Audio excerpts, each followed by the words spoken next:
Esta es la tercera clase del curso Desmontando los mitos de la teoría política occidental, un exordio frente a la muerte de la filosofía política. El día de hoy vamos a trabajar directamente lo que es el pensamiento de Aristóteles. Vamos a desmontar algunos de los principales mitos de la teoría política occidental en Aristóteles. Para eso quiero recordar unos datos que vimos en la primera clase. Cuando estábamos terminando de estudiar lo que era la ciencia política, tal y como se había desarrollado en Inglaterra y en Estados Unidos en la primera mitad del siglo XX, contexto en el cual va a surgir, ya al finalizando la primera mitad del siglo XX, la teoría política occidental como disciplina independiente de la ciencia política. Recordemos que Francis Wilson, el presidente de ese entonces de la Asociación Americana de Psicología, estudiaba el conflicto que estaba habiendo en la academia al respecto de los abordajes de la política y reconocía, entre otros, tres acuerdos en común que tenían todas las posiciones en disputa. El primero era la necesidad de una mayor disponibilidad de los textos de los grandes pensadores. O sea que en Occidente y en las academias occidentalizadas debían imprimirse y distribuirse más textos de autores como Aristóteles, John Locke, Jean-Jacques Rousseau, Immanuel Kant, etc. El segundo aspecto es que la tradición política de Occidente debía estar sujeta a un estrecho control. Entonces vemos que ya no era como en la ciencia política de la primera mitad del siglo XX, donde yo podía estudiar el autor o la autora que yo quisiera, sino que entonces yo no podía, por ejemplo, remitirme al siglo XVII y estudiar a John Tyrrell o a Algernon Sidney. Yo tenía que estudiar a John Locke. Y dentro de John Locke tenía que estudiar el On Government o el ensayo sobre el gobierno civil. No podía estudiar el First Treaty o el primer tratado sobre el gobierno civil, y menos aún, por ejemplo, los Two Tracts o los dos tratados sobre el gobierno de John Locke, que los escribió en la década de 1660. El tercer aspecto de los que menciona Wilson, que quería rescatar de la primera lección, es esto. Los antiguos debían ser estudiados como si realmente fueran modernos y su pensamiento fuera eterno, porque nosotros pertenecemos a la misma tradición. En ese sentido, estamos viendo que se nos está diciendo que existe una tradición a la que nosotros y nosotras pertenecemos, y que desde Aristóteles hasta todos estos filósofos modernos que seleccionan para el canon de la teoría política occidental nos escribieron a nosotros y nosotras en la segunda mitad del siglo XX como si fuéramos la máxima expresión de la cultura. Eh, su pensamiento porque nosotros pertenecemos a la misma tradición, pero quizá también porque hay una naturaleza esencial del hombre moral o de la moral universal del universo e incluso del hombre satánico y la fase satánica del universo. Esta noción de que existe una naturaleza esencial del hombre es fundamental porque sentará sus raíces en el sistema aristotélico, que es el que vamos a tratar de desmontar el día de hoy. Pero antes de adentrarnos en el sistema aristotélico, es necesario hacernos algunas preguntas. ¿Por qué Grecia? ¿Y por qué Aristóteles? ¿Por qué Grecia es cuna de la filosofía? Cuando estamos en el colegio, cuando agarramos un manual básico de filosofía o cuando estamos estudiando filosofía académica, se nos dice que Grecia es cuna de la filosofía y que surge en el siglo VII con el pensamiento de Tales de Mileto, como si hubiera sido que la luz estaba apagada y de un pronto a otro prendiéramos la luz. O sea, como si el surgimiento de un pensamiento filosófico no fuera el resultado de un proceso histórico.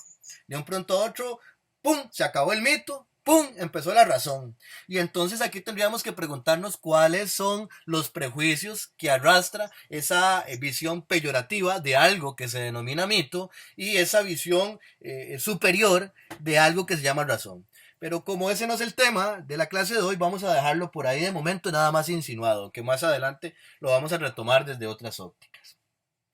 Al respecto de esto han habido críticas históricas. Por ejemplo, gente comenzó a decir, no solamente en Grecia, sino en otras partes del mundo también surgió la filosofía.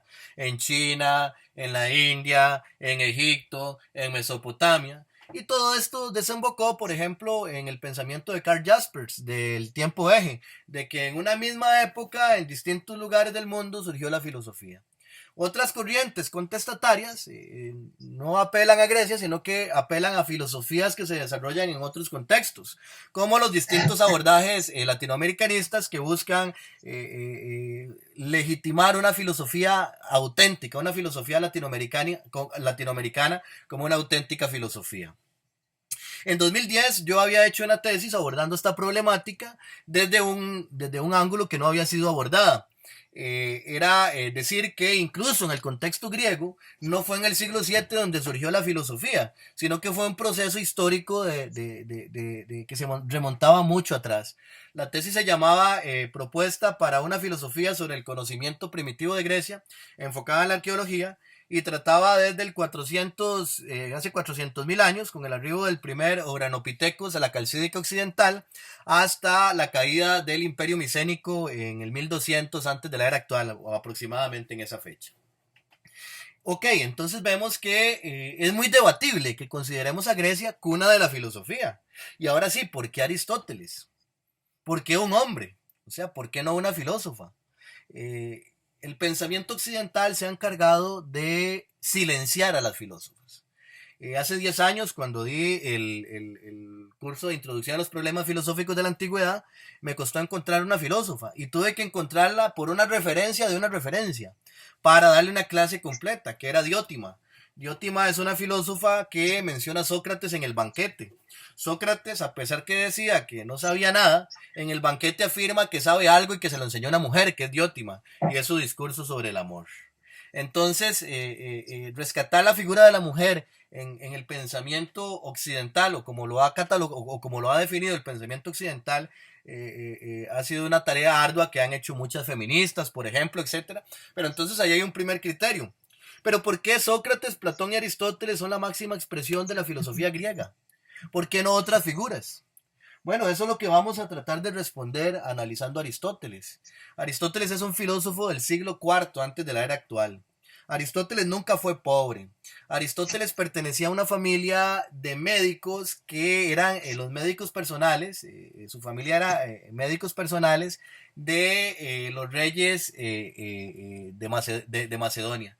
Desde Amintas III hasta el mismo Aristóteles, que llega a ser maestro de Alejandro Magno.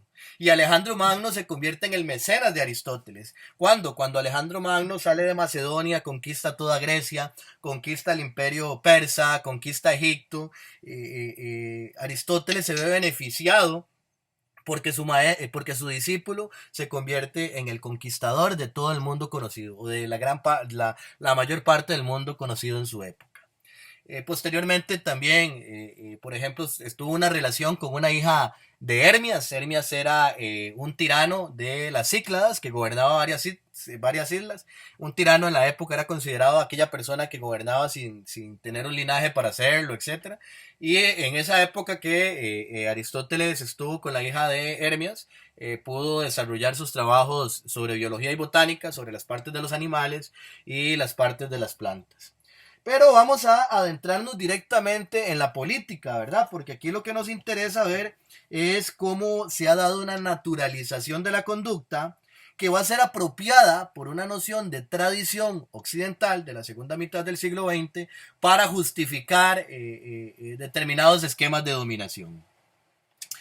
Lo primero que tenemos que comprender es que el pensamiento de Aristóteles no puede verse de manera aislada. El pensamiento de Aristóteles es sistemático.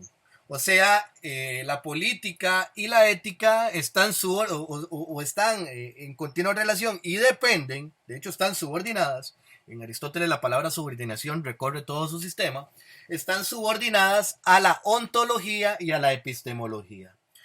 Entonces, de la ontología se determina determinadas posiciones epistemológicas y desde la epistemología y esa ontología se va a determinar un orden social y una perspectiva de la política.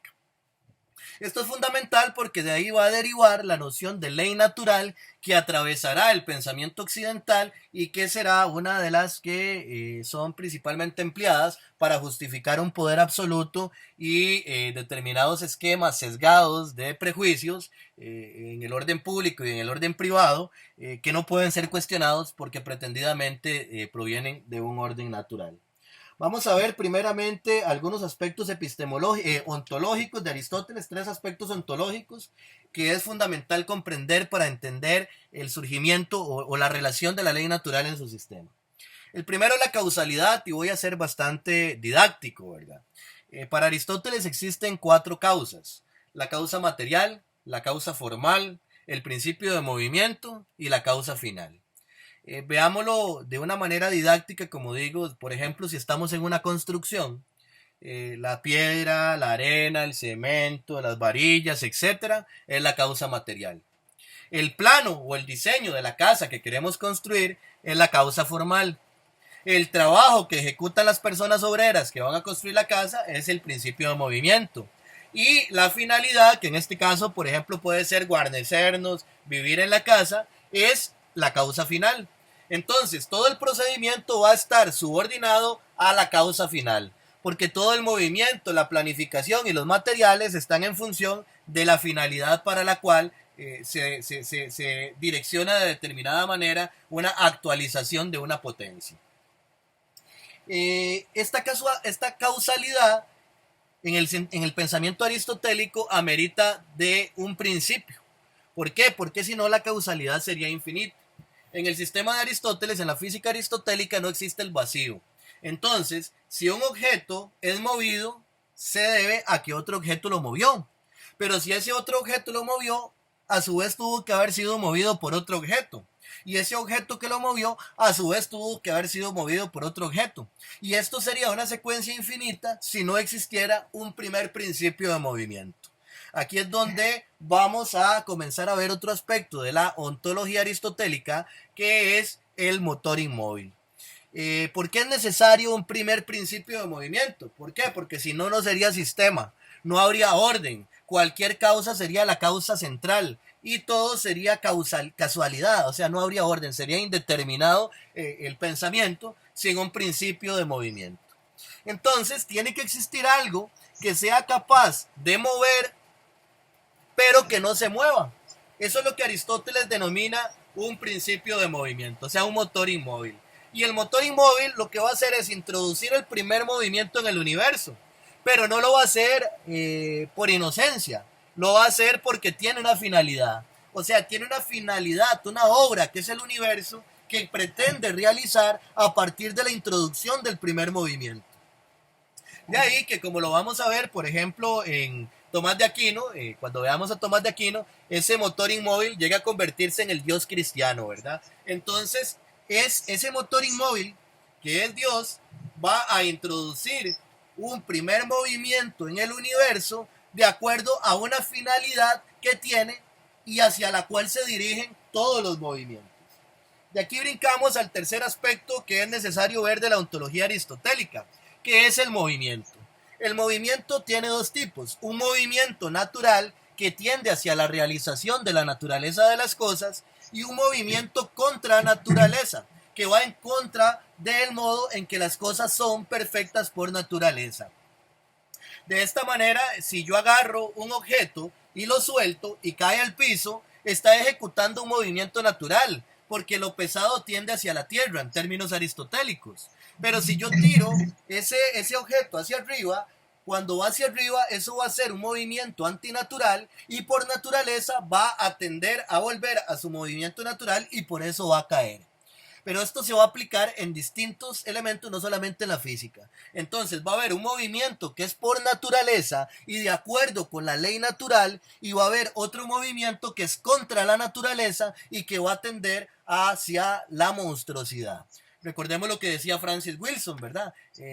La naturaleza del hombre bueno y la fase satánica del universo. Entonces, esto va configurando espacios de interpretación que le sirven a la teoría política occidental de la segunda mitad del siglo XX para decir que estos autores escribieron para nosotros y nosotras. Vamos a ver ahora sí algunos aspectos de orden epistemológico. ¿Qué es la definición en Aristóteles? La definición es la realización de la naturaleza de las cosas. O sea, es el fin de las cosas. La definición es el fin de las cosas. Y por tanto, el conocimiento de Aristóteles es un conocimiento de las causas que conducen hacia la finalidad de las cosas. O sea, el conocimiento humano en Aristóteles se limita a descubrir las leyes naturales. De tal manera que incluso, como lo vamos a ver más adelante, hay una jerarquía de los seres de acuerdo con la cual son superiores a aquellos que tienen más conocimiento o el conocimiento de causas más generales de las cosas. O sea, el conocimiento no es histórico, no existe la creatividad. Podríamos incluso ver que no existe la libertad en el sistema aristotélico. Lo que tenemos que hacer es descubrir lo que es por naturaleza, descubrir la ley natural, que lo debemos hacer mediante la razón para actuar conforme a ella. No tenemos la facultad de construir el conocimiento. El conocimiento no se construye, sino que se descubre. Y por eso quienes tienen mayor conocimiento van a establecer sistemas de mando a personas que deben obedecer porque tienen menos conocimiento. Aquí vienen a legitimarse una serie de mecanismos de exclusión que son adecuados para la ideología de la segunda mitad del siglo XX, como lo vamos a ir viendo poco a poco. También va a implicar una superioridad del conocimiento del alma sobre el conocimiento del cuerpo. O sea, conocemos a través del alma, que nos permite, alma en griego, psique significa no solamente alma, sino también mente. Mediante la mente conocemos las causas más generales de todas las cosas. Habiendo visto ya estos aspectos ontológicos y epistemológicos, vamos a ir aterrizando en otros aspectos que ya son determinantes de la política y de la interpretación que se hace en la segunda mitad del siglo XX de Aristóteles. Vamos a ver algunos aspectos de lo que podríamos llamar una ontología social. Como los seres se determinan en una jerarquía de superioridad e inferioridad de acuerdo con el conocimiento que pueden obtener de todas las cosas, los seres que son más inferiores para Aristóteles son las plantas. Después de las plantas están los animales, y entre los animales hay una jerarquía, o sea, son superiores a aquellos animales que pueden escuchar, porque nos dice Aristóteles que esto lo dice en la metafísica, aquellos animales que pueden escuchar participan de la memoria, entonces tienen más conocimiento que aquellos que no pueden escuchar. O sea, aquí estamos viendo una primera ascensión, una separación que es importante de comprender para entender por qué Aristóteles o cómo Aristóteles es interpretado en la segunda mitad del siglo XX, porque se da una subordinación de acuerdo con la cual la humanidad está por encima y separada de la naturaleza. Esta extinción va a determinar la visión de la ciencia que predominará en la segunda mitad del siglo XX y que también es interpretada como una herencia de la ciencia moderna, de acuerdo con la cual a través del conocimiento de las causas y los efectos de los fenómenos naturales, la humanidad va a poder someter a su propia voluntad a la naturaleza y obtener el progreso. El famoso mito del progreso, que es un punto en común tanto de las posiciones marxistas como de las filosofías analíticas. Aquí lo dice Aristóteles, por ejemplo, en función de esa subordinación de los animales, dice: también ocurre igualmente entre los animales y los demás, entre los hombres y los animales, pues los animales domésticos tienen una naturaleza mejor que los salvajes, y para todos ellos es mejor estar sometidos al hombre, porque así consiguen su seguridad. Esto también va a implicar una oposición, por ejemplo, con la visión epistemológica de pueblos originarios. Por ejemplo, los pueblos indígenas latinoamericanos, pueblos indígenas costarricenses, quienes no consideran que su pueblo esté separado de la naturaleza, sino que son parte de la naturaleza. El árbol es una extensión de mí. Yo soy una extensión del árbol. Pero entonces también, como lo vamos a ver más adelante, estos pueblos, por la ideología occidental de la segunda mitad del siglo XX, van a ser considerados, apelando a planteamientos como el de Aristóteles, como bárbaros. Y vamos a ver qué pasa con esto. Otro aspecto de subordinación, o sea, están en la escala ontológico-social las plantas, los animales que perciben, que tienen memoria, y seguidamente está la esclavitud. Aristóteles justifica el derecho natural a la esclavitud. Y esto parte de la palabra logos. El término logos en griego tiene dos significados primordiales, tiene varios, pero dos son primordiales. Uno es que significa razón y otro que significa lenguaje. Por lo tanto, cuando se habla de logos, no solamente se habla de ejercicio de la razón, como lo ha hecho ver entender Occidente en las interpretaciones de la segunda mitad del siglo XX, sino que también el lenguaje, o sea que solamente razona quien habla griego. Esa era la noción que predominaba en el mundo griego. Y por tanto, es a través de la palabra griega que los hombres, como lo vamos a ver más adelante, porque todo esto va a tener un esquema patriarcal, que es lo que vamos a ir desmontando a lo largo de esta clase, los hombres van a diferenciar lo que es conveniente de lo que no es conveniente, lo que es justo de lo que es injusto y lo que es bueno de lo que es malo. Nuevamente recordemos lo que retomamos de Francis Wilson cuando estaba hablando de que había que regular el modo en que se interpretaban todos estos clásicos en la segunda mitad del siglo XX. Esto va a ser una naturalización del racismo. ¿Por qué? Porque estamos diciendo que el logos o el logoi se opone al bárbaros. El bárbaro, la palabra bárbara en griego significa balbuceante, o sea, la persona que no habla, la persona que balbucea. Incluso la misma expresión es peyorativa, porque es como decir, usted no habla, usted va vos. Bárbaros, ¿ves? Como vos. O sea, como que usted no habla, que no tiene lenguaje griego. Entonces hay una naturalización del racismo en el pensamiento aristotélico que también va a ser una de las características del pensamiento occidental de la segunda mitad del siglo XX. También esto va a justificar la xenofobia, porque muchos de estos pueblos considerados bárbaros son pueblos extranjeros.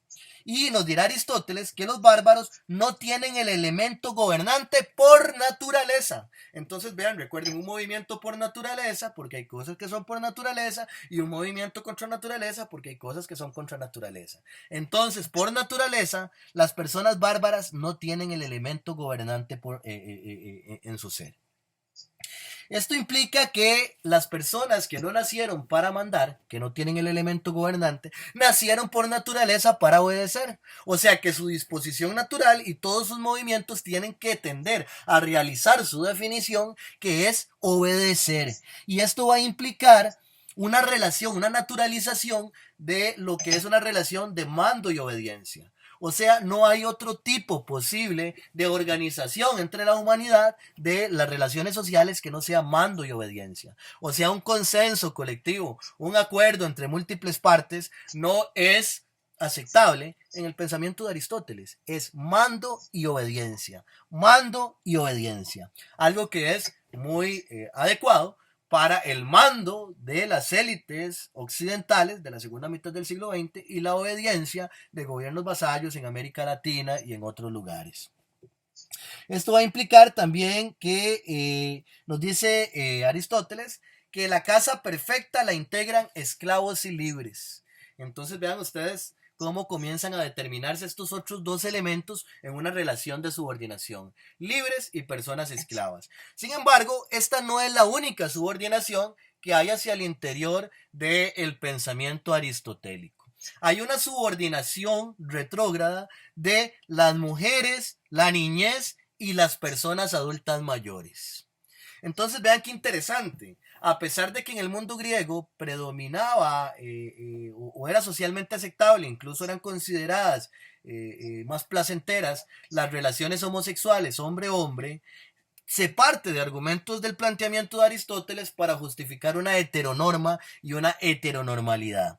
Por ejemplo, dice Aristóteles, en primer lugar es necesario que se emparejen los que no pueden existir uno sin otro, como la hembra y el macho con vistas a la generación. Entonces vemos que estos argumentos aristotélicos posteriormente serán retomados en la Edad Media para justificar que la generación es el motivo o la causa final o la realización máxima por la cual hombre y mujer se juntan, porque la generación no es el placer, no es el sexo, digamos, no es el placer sexual, no es el placer erótico, no es la conversación, no es la convivencia. Lo que importa es la procreación. Y esto también imperará en la segunda mitad del siglo XX desde estas tendencias conservadoras para establecer un modelo de relación, regular la sexualidad y determinar la familia heteronormal como la familia natural. También implicará una imposición natural, o sea, una naturalización, o sea, algo que no es natural, sino que es una imposición del machismo. Y dice Aristóteles, por ejemplo, y también en relación entre macho y hembra, por naturaleza uno es superior a otro y otro es inferior. Uno manda y otro obedece. si por ejemplo recurrimos a estudios como el de Patricia Alvarenga sobre las violaciones en la primera mitad del siglo XX en Costa Rica, nos damos cuenta de que hasta la década de 1970 el Código Penal establecía que si el violador aceptaba casarse con la víctima, quedaba libre.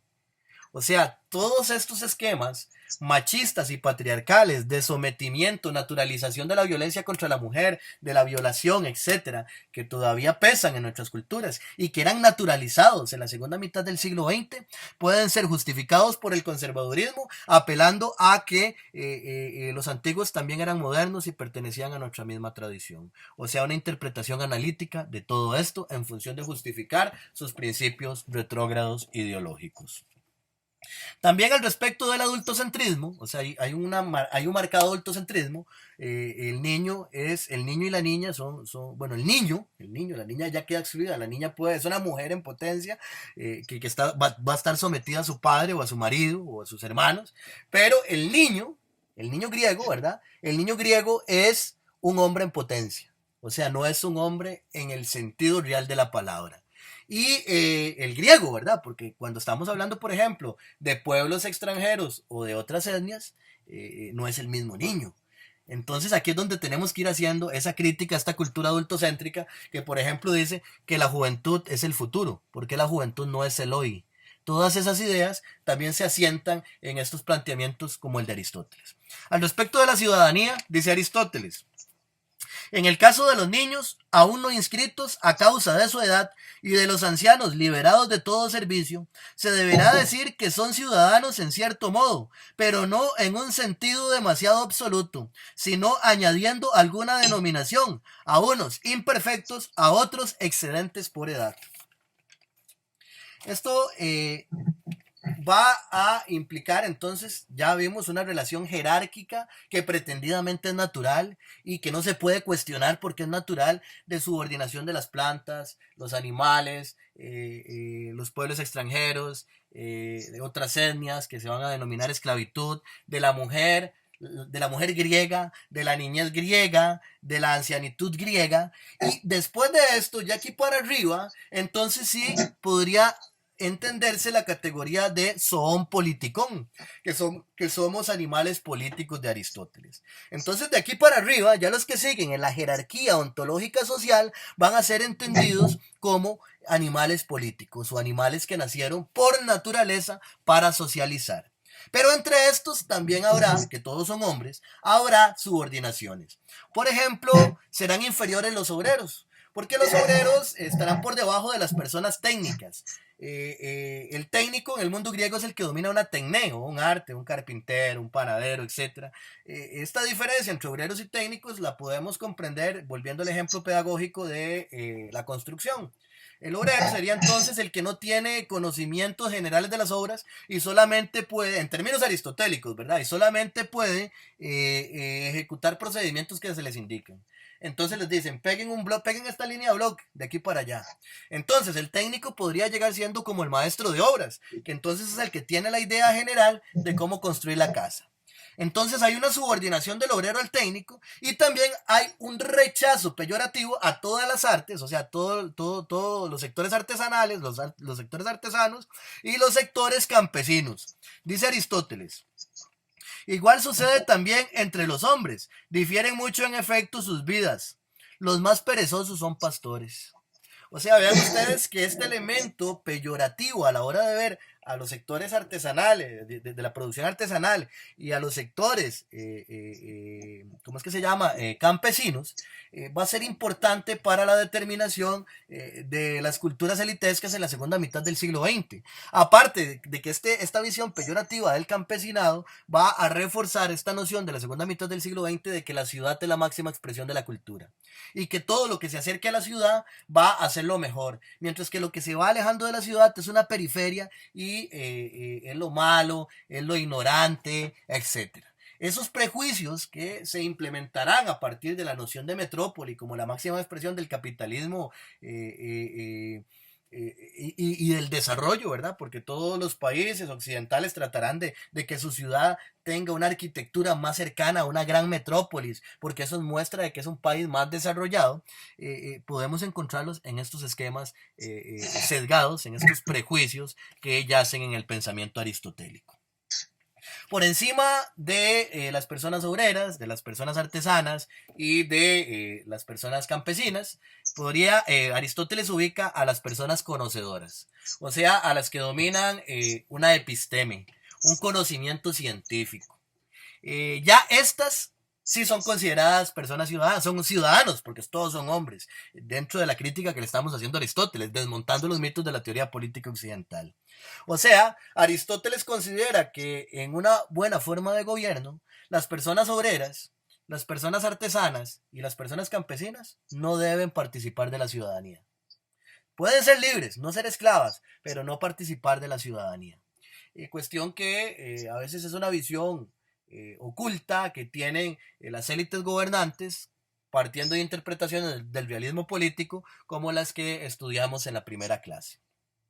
Pero dentro de estas personas conocedoras también hay jerarquías de subordinación. Entonces, por debajo de las personas conocedoras o en la base estarán las que dominan ciencias que tienen el conocimiento de cosas menos generales, de causas menos generales de las cosas. Por arriba van a ir estando aquellas ciencias o aquellas personas que tienen el conocimiento de ciencias, que tienen un conocimiento más general de todas las cosas. Entonces la biología, por ejemplo, va a ser inferior a la matemática, porque la matemática va a conocer causas más generales del universo y la biología causas más específicas. Y finalmente, por encima de todos y de todas, va a estar el filósofo, porque el filósofo es el que conoce las causas más generales de todas las cosas. Aquí podemos ver que hay una confrontación de dos nociones de filosofía. Una noción de filosofía que considera que el filósofo es una persona que debe dedicarse a la contemplación, que debe alejarse de los trabajos manuales y que es superior a todas las demás personas. Esto lo encontramos a veces en la academia y lo encontramos también en las élites occidentales. Y otra noción de filosofía que es la que promovemos en la Cátedra Virtual Autónoma de Filosofía Política. Esta otra visión de filosofía dice que la filosofía es patrimonio de la humanidad, que todos y todas tenemos derecho y capacidad de ejercitar el pensamiento filosófico y que con las herramientas adecuadas podemos hacerlo. Y necesitamos de hacerlo en un mundo que tiende progresivamente o cada vez hacia una tiranía más legitimada. Esto va a establecer, a naturalizar una serie de relaciones de mando y obediencia conforme a las cuales las personas tienen que someterse para realizar su naturaleza. Si actúan de modo contrario a estas estipulaciones, actúan en contra de la naturaleza. Si una mujer se opone a este esquema de dominación, actúa en contra de la naturaleza. Si un niño se opone a este esquema de dominación, es un niño malcriado. Peor, una niña malcriada. Entonces vemos que si esto bien era una característica en un mundo griego que tenía determinadas significaciones, también va a determinar gran parte del marco ideológico de Occidente en la segunda mitad del siglo XX. Por esa interpretación que se hace de Aristóteles y otros pensadores en la segunda mitad del siglo XX, tal y como lo vimos al inicio de la clase, como ya era un plan diseñado, tal y como lo evidencia el entonces presidente de la Asociación Americana de Psicología, Francis Wilson. Aparte de esto, la familia va a presentársenos como un orden natural que va a conducir por naturaleza hacia otro orden natural, que es la aldea. Un conjunto de familias va a conformar una aldea y una aldea y un conjunto de aldeas va a conducir a otro orden natural que es la ciudad. O sea, la ciudad nos es presentada en Aristóteles como el sistema de organización político-social que es por naturaleza. No existe otro modo de organización política que no sea la ciudad a menos de que ese modo sea contra la naturaleza. Volvemos a ese esquema donde en la segunda mitad del siglo XX las grandes metrópolis se nos imponen como el modo de vida de la riqueza, se abandona incluso financiera, educativamente y en muchos otros aspectos el campo, el campesinado, ¿verdad? Porque la ciudad es la máxima expresión de la eternidad del proyecto imperial del capitalismo occidental. Entonces vemos que reinterpretando a Aristóteles se puede reafirmar esas ciudades occidentales como la máxima expresión de la cultura. Y todo esto en Aristóteles es visto como un movimiento natural. Recordemos también, por ejemplo, esos elementos conservadores de que la familia es la base del Estado, que está incluso en la Constitución Política de Costa Rica. Al respecto de esto, nos dice Aristóteles, la comunidad perfecta de varias aldeas es la ciudad que tiene ya, por así decirlo, el nivel más alto de autosuficiencia, por lo que la ciudad es la finalidad hacia la que tienden todas las demás asociaciones. La asociación del hombre y la mujer para procrear, para hacer la familia, la asociación de las familias en aldeas y de las aldeas, todo va conducido a ser la ciudad. Entonces no hay una separación real de lo público y lo privado, como se ha tratado de interpretar en Aristóteles, porque todo es una consecución sistemática. Esto va a implicar la justificación natural de las élites. O sea, las élites como tales van a ser vistas como el resultado del plan que Dios tuvo para el universo. Y vemos que es común en los distintos países latinoamericanos naturalizar la existencia de algunas élites. Entonces aquí sabemos que hay familias específicas, apellidos, y es algo que se ha naturalizado en nosotros y nosotras, el pensar que esas élites están ahí y cuidados, sino naturalizado como si fuera lo correcto, ¿verdad? Para mucha gente.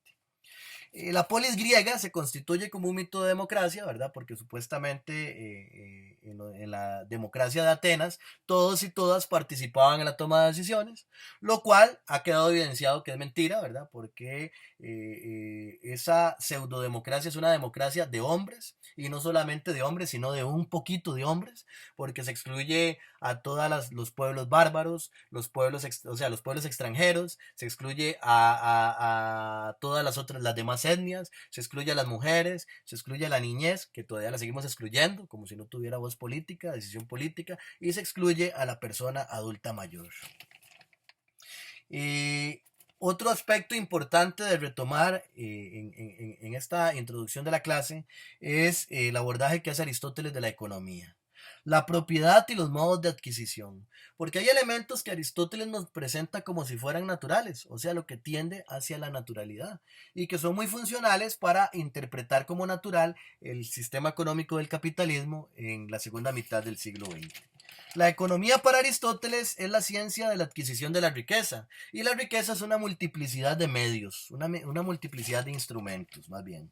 Nos dice Aristóteles que la economía va a buscar, abro comillas, almacenamiento de aquellas cosas necesarias para la vida y útiles para la comunidad de la ciudad o de una casa. Vemos que aquí no hay una separación de la casa y de la ciudad. En la casa va a dominar un déspota, un señor, ¿verdad? Que va a implantar todos esos micromachismos, dominar a la mujer, dominar a los niños por naturaleza, según Aristóteles, dominar a la servidumbre, etc. Cuestiones que también se vivenciaron muy fuertemente en la segunda mitad del siglo XX en Costa Rica, ¿verdad?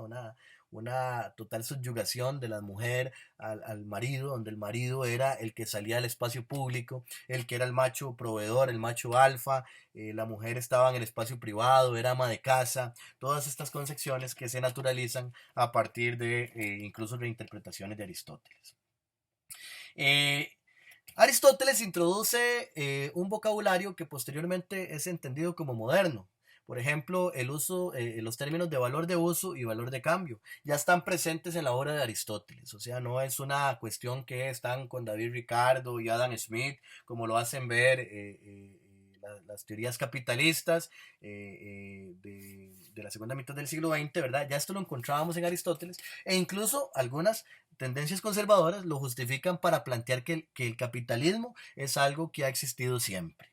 Aristóteles también nos habla del trueque y dice que en alguna fase del desarrollo de las aldeas se da el trueque como método de intercambio de excedentes de mercancía y que las personas bárbaras o extranjeras, las otras etnias, no superan el trueque. Entonces aquí vemos que hay una relación complicada, porque entonces cualquier otro tipo de organización económica que se pudiera plantear, no necesariamente un comunismo soviético, sino también, por ejemplo, las economías solidarias, proyectos que busquen autogestión, etcétera, y que no trascienda el trueque, o sea, por ejemplo, podemos emplear el trueque como método en una comunidad alternativa que no sea la ciudad perfecta o la ciudad del capitalismo, ¿verdad? Esa máxima expresión de la cultura occidental que se nos decía en la segunda mitad del siglo XX, entonces somos inferiores. Porque entonces estamos más del bárbaro, del que balbucea, del que no tiene razón, del que no tiene un lenguaje político legitimado para hablar. Entonces, esto mismo sucede también, por ejemplo, con los pueblos originarios que mencionábamos anteriormente. Tienen una visión de mundo totalmente diferente y desde Occidente se les mira como pueblos primitivos, pueblos que deben ser civilizados. ¿Para qué? Para que pongan sus riquezas al servicio del capital. Aristóteles también nos habla de la introducción de la moneda, ¿verdad? Naturaliza la introducción de la moneda como algo, un hecho natural.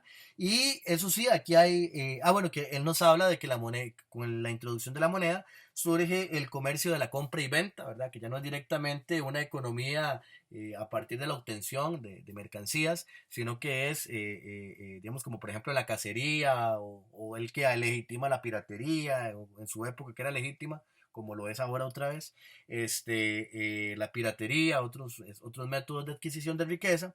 Y Aristóteles ahí se hace una crítica que es valiosa, ¿verdad? Que esa introducción de la moneda que intermedia, que genera este tipo de comercio, va a implicar un deseo de generar lucro.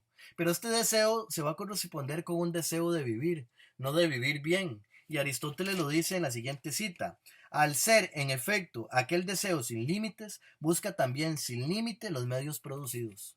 O sea, Aristóteles incluso ya está adelantando la apropiación de los medios de producción, una serie de elementos, pero aquí sí está haciendo una crítica a ese deseo de riqueza acumulativa.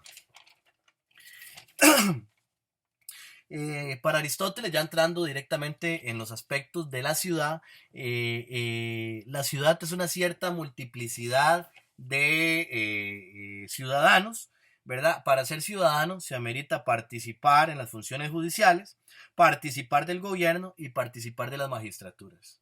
En resumen, se podría decir que la definición que da Aristóteles de ciudadano es aquel hombre, porque ya vimos que se excluyeron a las mujeres, aquel hombre que tiene la capacidad de mandar y obedecer entre iguales. ¿Por qué? Porque todos los hombres déspotas, todos los hombres que calzan dentro de la noción de ciudadanía, mandan. ¿Por qué? Porque es natural que tengan una casa y que reproduzcan todos esos esquemas de dominación que legitima Aristóteles como naturales. Pero mandar entre iguales solo se puede dar entre ellos, o sea, entre esa élite. Y es entonces ahí donde se turnan las magistraturas, donde entonces las distintas formas de gobierno van a determinar el modo en que se dan estas magistraturas.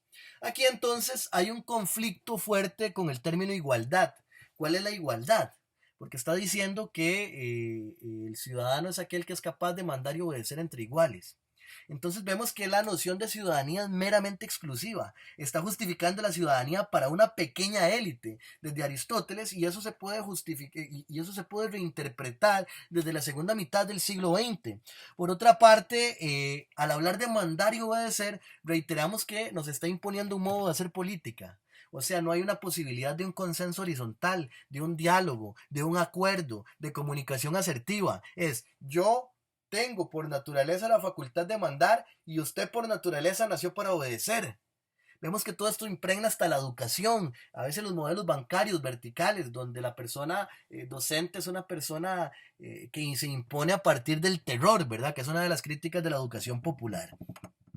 Y por otra parte, podemos criticar desde la actualidad esa capacidad de elección. O sea, si una persona ciudadana en la actualidad es aquella que es capaz de mandar y obedecer entre iguales, la gran mayoría de las personas costarricenses, latinoamericanas y en el mundo no tienen la capacidad de mandar. ¿Por qué? Porque los sistemas electorales de la democracia representativa, que son obsoletos y que si es que funcionaron algún día, no permite que cualquiera llegue al poder. O sea, entonces no cualquiera es ciudadano o ciudadana porque no cualquiera puede mandar. Y tampoco cualquiera puede elegir. O sea, no todos y todas podemos elegir. Es más, en este momento en el mundo no podemos elegir. Como lo hemos venido viendo en las elecciones anteriores, ¿verdad? Hemos pasado de esquemas bipartidistas a esquemas donde tenemos que elegir entre Alvarado y Alvarado. ¿Qué elección hay entre Alvarado y Alvarado? Entre un neoliberalismo y un conservadurismo. ¿Qué elección hay entre eso? O sea, ¿qué realmente elegimos? Y por otro lado, si en un país o en algún lugar eligen, como a Evo Morales en Bolivia, y Estados Unidos no está de acuerdo, dice que esa elección no es legítima y llega un golpe de Estado. Entonces vemos que podemos cuestionar muy fuertemente desde la actualidad esa noción de ciudadanía que brinda Aristóteles desde una perspectiva bastante crítica. Otro concepto que es importante de cuestionar en el planteamiento de Aristóteles es el de la virtud, porque la virtud es el resultado de un proceso natural. O sea, yo para ser virtuoso tengo que justificar que actúo de acuerdo con el movimiento natural, de acuerdo con la ley natural, de acuerdo con aquello que es propio por naturaleza. Y entonces, si no actúo así, no soy virtuoso. No hay una posibilidad de construirme mi propio marco ético y político, mi propio pensamiento. O sea, no hay posibilidad de autonomía ni de libertad. Yo tengo que actuar conforme a un parámetro preestablecido y presentado como natural para ser virtuoso. Y de ahí que la virtud del hombre bueno, en Aristóteles, es una y perfecta. O sea, no hay dos virtudes. O cumplo todo y soy un hombre bueno, tengo la virtud de un hombre bueno, o no soy un hombre bueno. No tengo la virtud de ser un hombre bueno. Aparte de que aquí ya se ha naturalizado que existe un hombre bueno y hombres que no son buenos. Y hablo de hombres, ¿verdad? Porque ese es el pensamiento que está diciendo Aristóteles, ¿verdad? Ahí está todo ese machismo, patriarcado, toda esa estructura patriarcal y toda esa exclusión de la que hemos venido hablando, ¿verdad? Entonces, ¿existe una naturaleza buena o una naturaleza mala?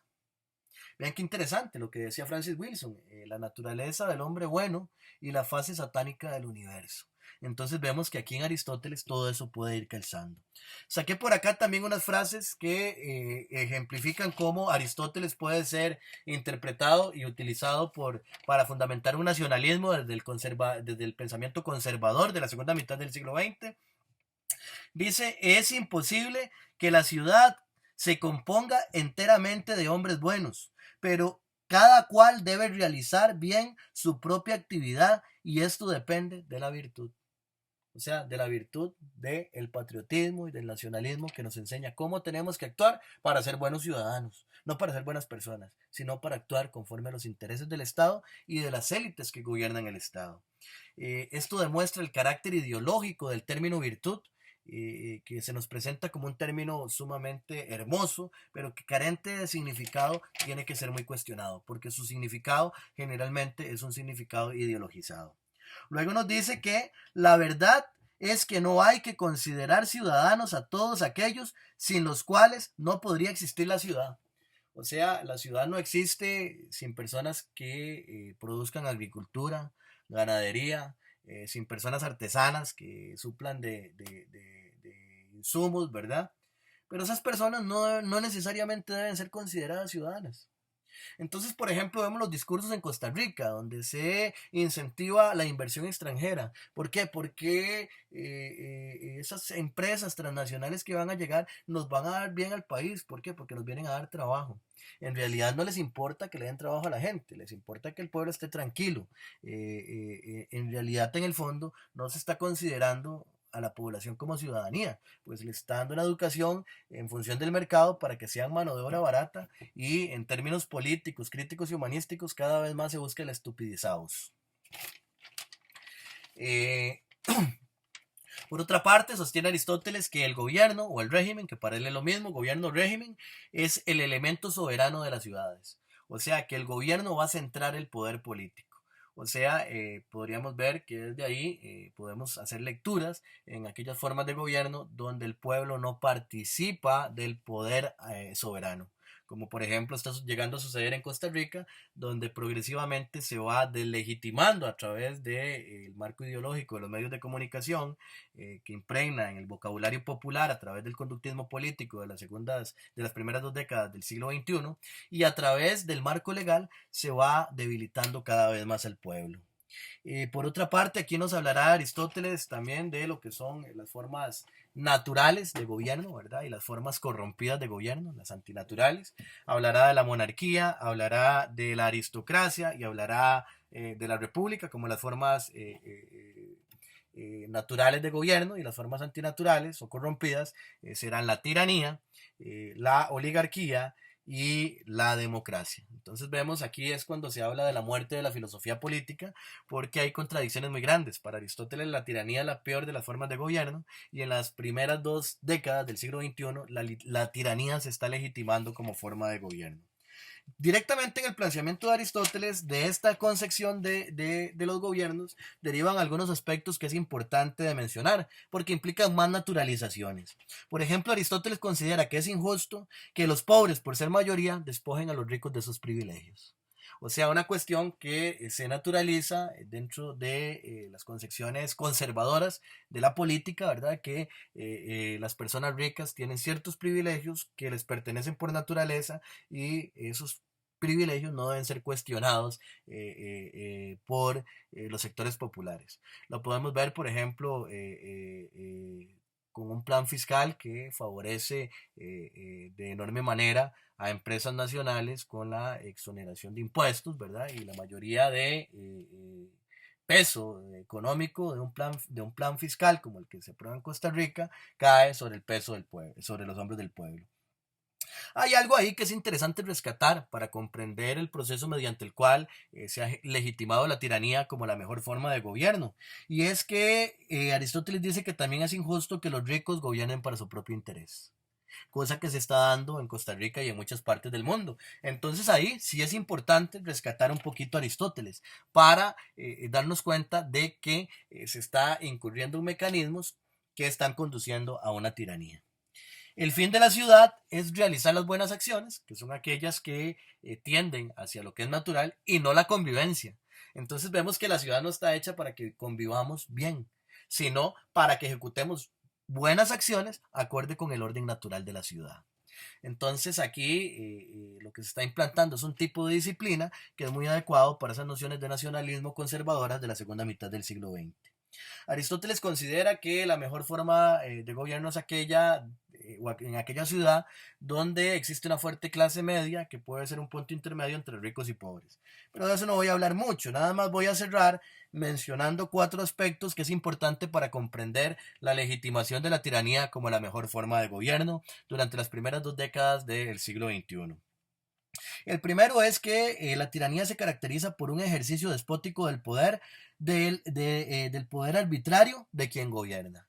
Entonces vemos que conforme el aparato estatal, lo podríamos ver ahora, va adquiriendo más características o va ejerciendo un poder más despótico, arbitrario, que impone los intereses de determinados sectores a los de otros sectores, estamos hablando de que el gobierno está tendiendo más hacia la tiranía. Por otra parte, nos dice Aristóteles que esto se da cuando se ejerce un poder irresponsable sobre todos los ciudadanos iguales y superiores. Bueno, ahí hay una cuestión criticable de todo eso, ¿verdad? De iguales y superiores, con vistas a su propio interés y no al de sus súbditos. Por eso es contra la voluntad de estos, pero ningún hombre libre soporta con gusto un poder de tal clase. Entonces volvemos al punto. Otra característica de una tiranía es que quien gobierna, gobierna para sus propios intereses o los intereses de las élites que le han puesto en el gobierno o que controlan en este caso el Estado profundo. Pero esto no es soportado por aquellas personas que son libres. Entonces, por ejemplo, ¿cómo se controla a esas personas que son libres? Por ejemplo, se les arresta y se les criminaliza en una protesta, se les presenta como terroristas, se les expone al escarnio público, se les expone a procesos privados, y a partir de eso también se deslegitima en la opinión pública, a partir del conductismo político, se deslegitima los movimientos sociales. Otro aspecto es hacer al pueblo débil e ignorante. que es el mismo punto al que estábamos llegando. O sea, es muy fácil de manipular el pueblo a través del conductismo político de la segunda mitad del siglo XX, bueno, de las primeras 2 décadas del siglo XXI, que es un conductismo político más tecnificado. Por otra parte, someter al pueblo por la fuerza. Esas son características que ya estamos viendo a lo largo de América Latina y en el mundo a partir de este fracaso de los modelos occidentales de gobierno. Por último, quiero cerrar criticando una posición de Aristóteles de acuerdo con la cual el sistema de gobierno debe adaptarse al carácter del pueblo. El carácter del pueblo no es natural. Aquí es donde yace la crítica. Entonces, no es que el sistema de gobierno deba adaptarse al carácter del pueblo, sino que el pueblo merece ser educado críticamente y humanísticamente. Por eso es necesario generar procesos de educación popular que le permitan al pueblo recuperar la capacidad de discusión política, herramientas de comunicación asertiva para discutir de política y una educación popular que le permita comprender técnicos básicos generales de la jerga de la política, para que el pueblo pueda entablar procesos dialógicos y generar criterio propio, generar un criterio que va a permitirle participar de la política, recuperar el derecho de resistencia del pueblo que ha sido perdido a partir de las regulaciones de la ley procesal laboral y otras que se han venido aplicando desde inicios del siglo XXI hasta la actualidad, recuperar ese derecho a la resistencia, ese derecho a la resistencia legítima frente a las pretensiones de un poder absoluto de un gobierno. Pero entonces necesitamos primeramente tener esa base de educación popular. Con esto voy a dar por terminada mi intervención y voy a abrir el panel de diálogo. Me excuso porque creo que me pasé un poquitico del tiempo, pero bueno, ya les cedo la palabra. Vamos a ver, ¿por qué no hacemos un diálogo de todo esto que se ha expuesto? ¿Qué les parece?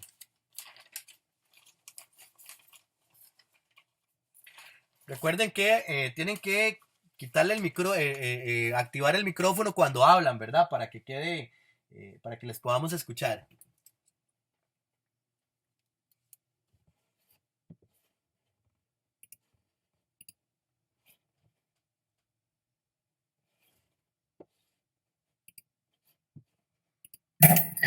Hola, hola, ¿qué tal? Hola, buenas.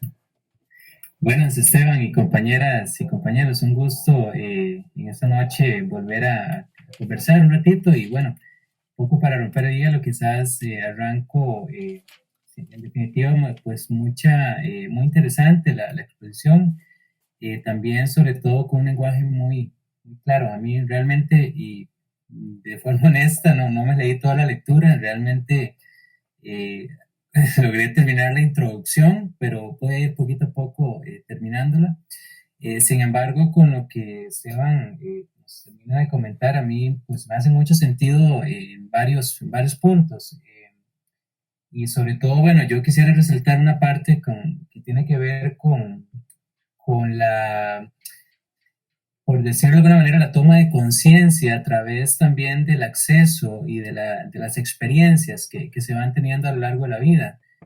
Creo que, bueno, yo realmente, ahora que lo veo un poco en perspectiva, eh, me siento de alguna manera pues, digamos que tuve oportunidades de acceder, digamos, desde la educación pública, desde que pude estar en un colegio técnico agropecuario y hoy cada vez más, por ejemplo, rescatando los aprendizajes en la parte agropecuaria. Me acuerdo de incluso ver temas de cómo sembrar, de cómo hacer pues compost y cosas así, que en algún momento pensé que no me iban a servir de nada y ahora son un tesoro, ¿verdad? En estos momentos de solidaridad alimentaria que se me vienen mucho a la mente.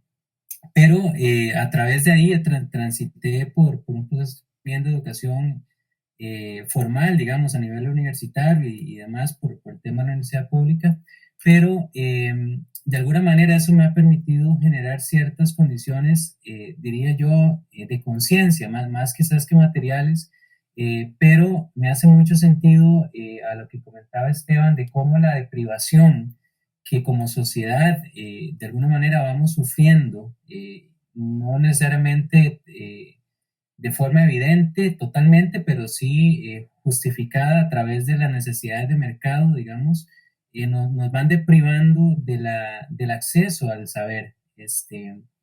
Y lo veo desde el ámbito universitario, donde ya creo que desde que uno está considerando el estudio de una ciencia social, ya se tiene que ir pues confrontando a los estereotipos de que va a vivir en un estado un poco precario. Sin embargo, desde ahí ya creo que te empiezan a deprivar porque se ha maximizado, por supuesto, los intereses corporativos en la educación formal y cada vez más lo veo presente allí.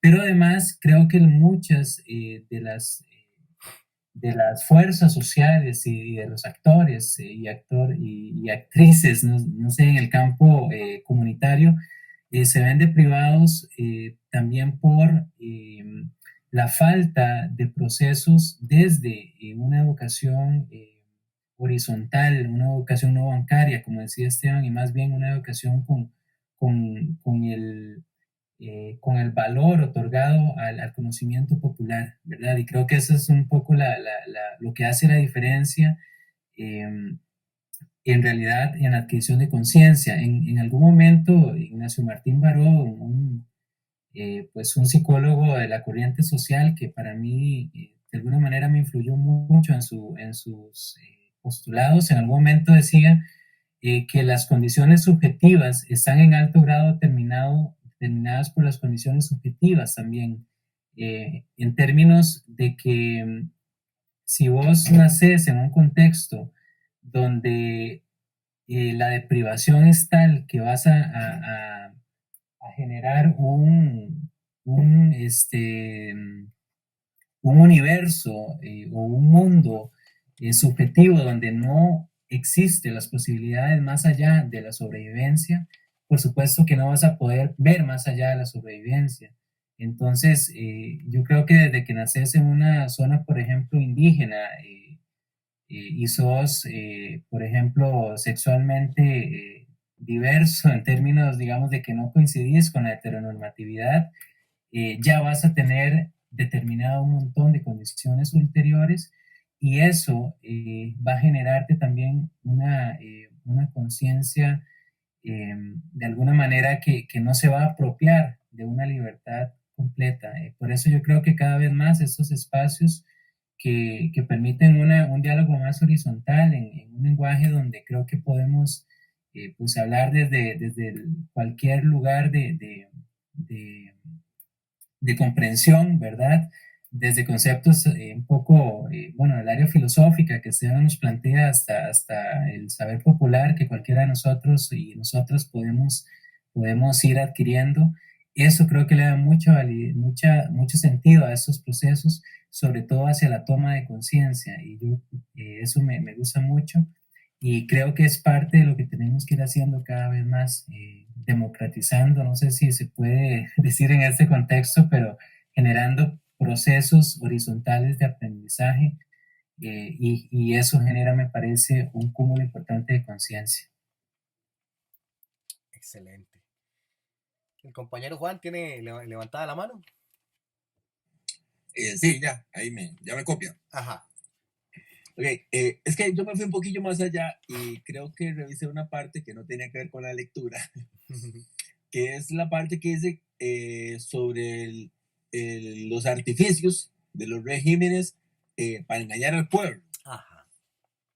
Pensé que ibas a hacer un poco de referencia a esto porque me llamó mucho la atención, ¿verdad? De cómo es una especie de asunto que tiene que ver con multas para invitar a los ciudadanos realmente a participar de ciertas actividades y al pueblo como dejarlo ahí como aparte, ¿verdad? Como por fuera.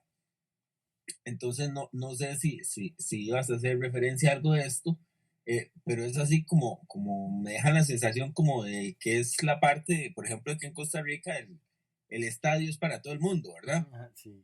Y no pasa absolutamente nada, pero el teatro ya es para otro tipo de personas, ¿verdad?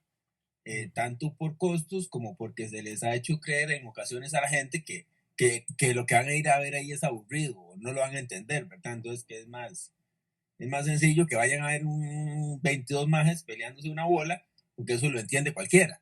Aunque yo todavía tengo mis dudas de que yo comprenda la finalidad de ese juego, porque no me llama mayor cosa la atención, ¿verdad? Sin embargo, sí esa parte me llamó la atención, ¿verdad? Porque como lo venías contextualizando, la verdad es que yo poco había entrado en la política de Aristóteles. La verdad es que sí está planteado, como lo decías al principio, ¿verdad? Que debería leerse como algo que está vigente, como si fuéramos nosotros mismos, porque al final de cuentas eso es justamente, ¿verdad? Nos han metido dentro de ese rollo. Exacto. Y cuando uno lee estas cosas y lo ve desde una perspectiva como la planteas vos, definitivamente muchas cosas comienzan a tener sentido, ¿verdad? Y uno las comprende muchísimo mejor, ¿verdad? Pero no sé si vas a hacer referencia a esto o está completamente fuera de la lectura. Voy digamos, a hacer un poquito aquí de estas dos intervenciones y luego cedemos la palabra. Es muy interesante, ¿verdad? Porque las distintas formas de gobierno tienen distintas formas de definir lo que es la ciudadanía. Entonces, por ejemplo, en la oligarquía, lo que se busca es que la ciudadanía sea solamente de aquellas personas que tienen dinero. Entonces se impone una cuota muy alta de dinero para ejercer el voto, o sea, para poder elegir y ser elegido, para mandar y obedecer entre iguales. Si usted no puede cubrir con esa cuota, entonces usted no puede participar de la ciudadanía. Por otra parte, también en las democracias, por ejemplo, donde más bien se propicia que la mayoría de personas participe de la ciudadanía, entonces más bien busca dársele, como dice Aristóteles, dársele, como decir, una buena dieta a las personas, a los hombres estos que calzan dentro de ese esquema para ir a participar del ágora ahí, ¿verdad? De esa ágora fálica, ¿verdad? Porque es una ágora fálica, las mujeres estaban excluidas totalmente. Entonces que se les dé una dieta como para que sea atractivo que vayan, aunque sean pobres, que vayan a participar y que esa dieta generalmente sea cubierta con impuestos a las personas ricas. Entonces las nociones para definir la ciudadanía varían de acuerdo a los regímenes y las intenciones, ¿verdad? En ese sentido, el hecho de que en una oligarquía se busque que las decisiones políticas y las magistraturas sean concentradas, las principales magistraturas, por las personas ricas, entonces los mecanismos van a tender a ser que sean las personas ricas las que puedan acceder a esas magistraturas. En algunos casos, incluso para tener tranquilo el pueblo, se les deja alguna magistratura que otra, pero que no toman decisiones importantes, relevantes sobre la organización política. Algunas veces solamente sobre deliberaciones de problemas en el mercado o problemas comerciales así pequeños, ¿verdad? Entonces que el pueblo se siente tranquilo porque puede participar de determinados mecanismos del poder político. Lo que, por ejemplo, estudiamos en la primera clase de una especie de arcano imperio. Entonces, dependiendo de la forma de gobierno, así son ese tipo de mecanismos. Y como Juan lo dice muy bien, ¿verdad? Lo contextualiza, lo trae acá, hace una filosofía situada, lo podemos ver en distintas formas, ¿verdad? En Costa Rica. No solamente con esto, que también es muy válido. El estadio es para todo, pero no para todo el mundo también, ¿verdad? Hay gente excluida. Pero también ¿cómo es que se llama? El teatro es más exclusivo. Pero no solamente eso, o sea, ¿cuántas personas tienen la posibilidad, por ejemplo, en un sistema de una democracia representativa, de llegar a ser candidato o candidata a la presidencia? O a diputado o a diputada. ¿Cuánta plata se necesita? ¿Cuánta plata se requiere? Es más, ¿cuánta plata le va a prestar un banco a Figueres para que sea candidato y cuánta plata le va a presentar a Esteban? Bueno, yo no lo haría, pero digamos, por ejemplo, o a Juanito Pérez, ¿me entiende? A Juanito Pérez para que sea candidato a la República. Entonces vemos que, a presidente de la República, vemos que esos esquemas oligárquicos se siguen presentando en nuestras sociedades. Vemos, por ejemplo, cuáles son las empresas que son grandes contribuyentes. O sea, no son todas las empresas costarricenses, son algunas que pertenecen a determinadas familias y que tienen determinadas cantidades de capital. Esas son las empresas que pretenden proteger las élites de este país. No son todas las empresas nacionales. La pulpería de barrio que quiebre, incluso algunas empresas fuertes que no están dentro de su élite, y que porque tienen menos posibilidad adquisitiva y menos poder económico, etcétera, no importa que quiebren. Lo que no importa es que quiebren sus empresas y más bien desde sus empresas quebrar el Estado y ojalá apropiarse de todo lo que tenga el Estado. Entonces sí, esos mecanismos para definir lo que es la ciudadanía y el acceso al poder político, principalmente esos mecanismos oligárquicos, se siguen dando, ¿verdad?, en nuestras sociedades. Al respecto de lo que decía el compañero Frank, también es sumamente interesante, ¿verdad? Cómo las universidades también nos privan del saber ahora. O sea, las universidades han caído en una burocratitis que se han superpuesto a la docencia, la investigación, la extensión social. eh, y aparte de eso, esa burocratitis no solamente es el papelatitis, sino que también es una ideología que se le va metiendo a la gente. Y es una ideología de mando y obediencia al estilo de Aristóteles. Usted no le queda de otra. Te piden este papel, preséntelo. Si no, no le pagamos. Usted no le queda de otra. Se pide esto, tiene que hacerlo. Eso por un lado. Y por otro lado, la tendencia a el mercado, a la tendencia a las políticas del Banco Mundial, donde ya la noción de educación que prima en una universidad no es la educación para la formación integral del espíritu.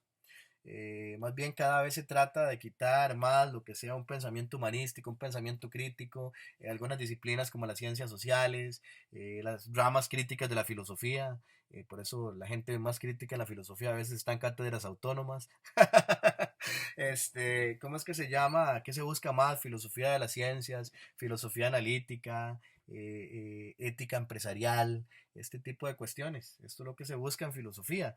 Cada vez hay un exilio mayor del pensamiento crítico de las universidades públicas, una tendencia más a lo que es la tecnificación, la educación al servicio del mercado. O sea, eso ya no es educación cuando tiende el mercado, ya eso es formación de mano de obra calificada para un mercado salvaje. Por otra parte, también en ese sentido, las mismas personas docentes y administrativas han perdido gran parte de lo que es una conciencia crítica fuerte, una sensibilidad por los movimientos sociales. O sea, desde las mismas instituciones se criminaliza y a estudiantes que protestan en manifestaciones sociales, no se les defiende, se les entrega, se propicia actos de violencia, se les margina, se les critica. O sea, el hecho, por ejemplo, de que un estudiante o una estudiante utilice un pasamontañas, a veces es más sancionado moralmente dentro de una universidad que por el mismo Estado. Es increíble. Entonces vemos que es complicado todo ese esquema. Bueno, aquí tiene levantada la mano Sebas. Adelante, Sebas. Bueno, buenas noches, compas. No, está tan genial la clase. Realmente, como te decía, no me dio chance de leer la parte de Aristóteles, pero creo que amplias bastante, man. Cuando hablamos, te tengo un par de dudas. Cuando estaba estudiando la parte de ecologismo, eh, parte de las críticas que se hace al sistema capitalista, ¿verdad? Es que desde una visión aristotélica se monta la idea, ¿verdad? No de realmente de una economía, ¿verdad? De loicos como casa, de la administración de la casa, sino la idea como una crematística, como la idea de la acumulación de la riqueza, ¿verdad? Eh, o sea, aquí ya se denota entonces eh, lo, acomoda, lo acomodado que busca hacer el pensamiento occidental, ¿verdad? Como lo ha hecho siempre con el cristianismo y con otros movimientos para acomodar las cosas a su interés, ¿verdad? No realmente siguiendo los absolutos de una filosofía, sino extrayendo aquello que beneficia simplemente a cierto interés específico, porque no hay nada más contradictorio en el sentido de la visión de economía que hay ahora en función a lo que proponía Aristóteles, ¿no? Eh, esto me llama la atención porque no sé, ¿verdad? Y era una duda que me surgía. Ahorita estamos desmontando la visión occidental de Aristóteles, pero no sé si se ha hecho un análisis paralelo, una reinterpretación de la política de Aristóteles en una función paralela, una función alternativa que busque desmontar esta visión, ¿verdad?, occidental de la política. Entonces es una pregunta que te hago. Después me interesa mucho la visión de esta ontología social, esta división de castas, ¿verdad? Decías que la ciudadanía es una cuestión exclusiva, pero además de exclusiva es excluyente, ¿verdad? O Exactamente. sea, entonces tenemos ahí una dialógica ahí muy interesante, es exclusiva y excluyente además. Y eso, ¿verdad? Creo que no sé, que está más evidente todavía, ¿verdad? O sea, una duda que me surge es eso, que decía que Aristóteles pensaba que un tipo de gobierno antinatural era la democracia. Ajá. Es decir, ¿verdad? Entonces, ¿por qué, verdad, dentro del pensamiento occidental valoramos tanto la democracia si basamos mucho de nuestro pensamiento en la filosofía aristotélica? Esa es otra duda que me surge. Ujú. Y ¿qué pensadoras o filósofas han logrado analizar el pensamiento aristotélico de esta visión patriarcal? Tal vez me interesaría como algunas autoras, algunas filósofas, ¿verdad? Que hayan trabajado la parte de género en Ajá. Aristóteles, porque sí es bastante interesante. Sí. Buscando el libro. Ok, no encontré el libro. Esta visión, por ejemplo, ha sido criticada del feminismo, bueno, la expone, tal vez no tan críticamente, pero la deja muy evidente dentro de sus sesgos ideológicos. Hannah Arendt. Hannah Arendt, cuando habla de lo político como el espacio entre, hace un análisis del mundo griego muy interesante. Crítica ya directamente a la noción del contrato social y del contrato sexual, lo encontramos en Pateman, Catherine Pateman.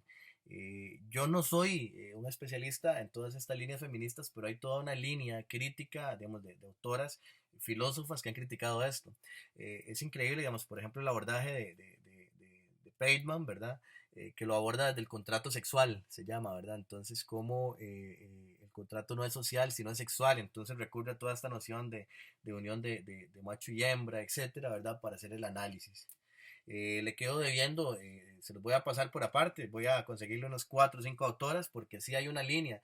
Por ejemplo, hay algunas cosas que ha trabajado Judith Butler, pero también más las autoras a las que critica Judith Butler, que han sido más profundas en trabajar la crítica a Aristóteles. Reivindicaciones del pensamiento aristotélico las hay, pero principalmente las líneas aristotélicas, o sea, la gente enamorada de Aristóteles, la gran mayoría son personas de derecha, y filósofas de derecha. No he visto o sea, yo no he leído un texto que, digamos, que haya una interpretación popular de Aristóteles, por así decirlo, ¿verdad? En favor de los sectores populares, no lo he encontrado. No digo que no exista, ¿verdad? Podría ser interesante buscarlo, ¿verdad? Por otra parte, cuando hablamos de la democracia como una forma de gobierno antinatural, esto se debe, digamos, por ejemplo, en Aristóteles, a una cuestión histórica, ¿verdad? Recordemos que, por ejemplo, Sócrates era enemigo de la democracia. Él consideraba que la mayoría no tenía el mismo conocimiento que podía tener un especialista. Entonces, si hablamos de medicina, ¿cómo es que se llama? Aunque la mayoría piense algo, lo que va a predominar es la posición de Salas, digo, del médico, ¿verdad? Entonces vemos que esa era la noción de Sócrates. A Sócrates lo mata, lo convierte en un mártir la democracia ateniense. Lo acusan de corromper a la juventud y de ser ateo, de no creer en la religión griega. Y entonces a Sócrates lo matan. Entonces ya Platón arrastra una noción, digamos, aparte de que Platón es un filósofo elitista, ¿verdad? Viene de una familia oligarca, mucho dinero en Atenas. Incluso uno de sus tíos fue uno de los tiranos que había impuesto Esparta cuando venció a Atenas, ¿verdad? Que le habían puesto un gobierno de tiranos, que decían ellos. Uno de esos fue un tío de Platón. Entonces, de su posición política era un partido, o sea, era partidario, contrario, su posición política era ser contrario a la democracia. Aristóteles, recordemos que Aristóteles era extranjero, vean lo paradójico, era un extranjero en Atenas, porque Aristóteles era un macedonio que fue a estudiar a Grecia en la Academia de Platón. Entonces, por ejemplo, como él era un macedonio, cuando Alejandro Magno comienza a extender su dominio digamos, por el lado de Tesalia, sale de Macedonia y comienza a extender su dominio, comienza a surgir un sentimiento antimacedonio en Atenas. Entonces el mismo Aristóteles tiene que irse de Atenas, ahí es cuando se van las Cícladas, por ejemplo. Y entonces él es partidario de una forma de gobierno aristocrática. Es más, de hecho, él dice que la mejor forma de gobierno es aquella donde las clases medias son un punto intermedio entre las clases, entre los ricos y los pobres. Pero no es tan así. Él en otras partes él habla de que si existe un hombre que tenga una virtud que lo haga sobresalir por encima de todos los hombres, es justificado una monarquía. Y si son varios, es justificado una aristocracia. El pensamiento de él es aristocrático, por eso él siempre se preocupó por la educación de Alejandro Magno, porque era el gobernante aristocrático. Entonces vemos que el pensamiento de Aristóteles es un pensamiento imperialista, es un pensamiento meramente imperialista, ¿verdad? Y que siempre estuvo del lado de las élites. Ahora bien, la democracia a la que se apela en la segunda mitad del siglo XX es la democracia de Pericles, la democracia de Atenas, y se nos presenta como aquella ciudad donde todos y todas pueden tener posiciones sobre la política y tomar decisiones colectivas y participar mediante voz y voto. Pero un pensamiento como el de Aristóteles nos deja en evidencia todas las exclusiones que hay en la misma Atenas antes de llegar al Ágora. Entonces se sigue exaltando en la segunda mitad del siglo XX el ideal de la democracia griega, principalmente por autores como Leo Strauss, pero se deja ocultas todas las exclusiones que hay en eso, y son exclusiones que se siguen manifestando en la política occidental de la segunda mitad del siglo XX a modo de arcano político. Entonces las mujeres siguen estando, por ejemplo, en América Latina encerradas en la casa, confinadas a los oficios domésticos, al servicio del marido, de los hijos, a veces hasta de los suegros y las del suegro y la suegra. Entonces vemos que esos patrones de exclusión se siguen dando. La niñez, por ejemplo, cuando uno practica un poquito de filosofía para niños y niñas, se da cuenta del potencial político de los niños y las niñas. Pero no, en el mundo griego ya se decía que no tenían potencial político y todavía hoy en día no se les da potencial político ni a la niñez ni a la juventud antes de los 18 años. Entonces son patrones que se siguen repitiendo. La esclavitud como tal tal vez no se manifiesta en el sentido griego de pertenencia, pero sí en el sentido ideológico. O sea, existen esclavitudes modernas que tal vez no podemos visualizar o que la gente en común no visualiza porque no hay un abordaje crítico de la política, pero en muchos sentidos tenemos condiciones de esclavitudes modernas, ¿verdad? Recordemos que, por ejemplo, en el mundo griego, cerca del esclavo y de la esclava, estaba la persona jornalera, que era persona que le trabajaba a un señor de una casa, un déspota, ¿verdad? Por un jornal. No era esclava, pero trabajaba con las personas esclavas. Entonces las personas jornaleras estaban muy cerca de la esclavitud también. La otra pregunta, la de la crematística. En Aristóteles existen dos crematísticas. La crematística del hogar se refiere al valor de uso, o sea, la economía, la disciplina que estudia la adquisición de la riqueza, y esa primera crematística es la que se especializa en el uso de esa riqueza, o sea, cómo se administra la riqueza en el espacio privado o en la casa, en el hogar. ¿Cómo es que se llama? La segunda crematística se da cuando surge la moneda y surge la especulación. Entonces, esa segunda crematística va a generar un deseo ilimitado de acumulación de riqueza.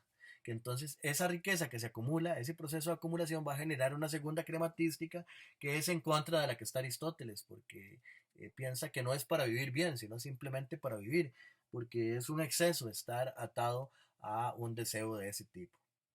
Eh, no sé si por ahí abordé todo. Quise, disculpen ahí que volviera a meter el caballo, que parece que estoy monopolizando la palabra, pero es que quería, la pregunta era como muy, eran como muy, muy técnicas, entonces quería abordarlas de un solo. Eh, ¿Quién más quiere aportar a la construcción de la socialización de la clase?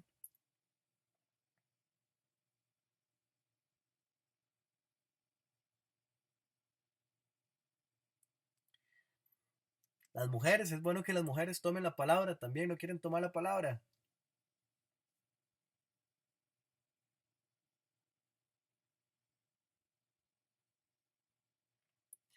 Recuerden que tienen que activar el micrófono cuando hablan, porque a veces uno habla y no tiene activado el micrófono, ¿verdad?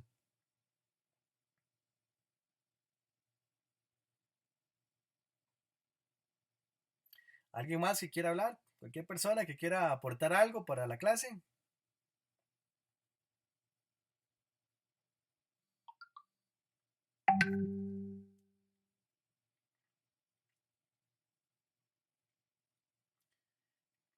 ¿No quieren aportar algo más? Bueno, podríamos entonces ir con algunos aspectos ya misceláneos de la cátedra y del curso, ¿verdad? Recuerden que están las dinámicas, ¿verdad? La carpeta de Dropbox. ¿Cómo es que se llama? Están estas dinámicas, está el collage de la historia del curso, donde ustedes pueden ir a construir la historia de este proceso. Ya vamos por la tercera clase. Está la olla de verduras, la olla de verdura de saberes comunales, donde pueden ir aportando también. Y está la biblioteca virtual autónoma de filosofía, donde pueden ir aportando, ¿verdad? Entonces tienen todas esas opciones que están a su disposición y que son totalmente libres, ¿verdad? Como todo aquí, aquí lo que predomina es la libertad. Fran tiene levantada la mano, adelante.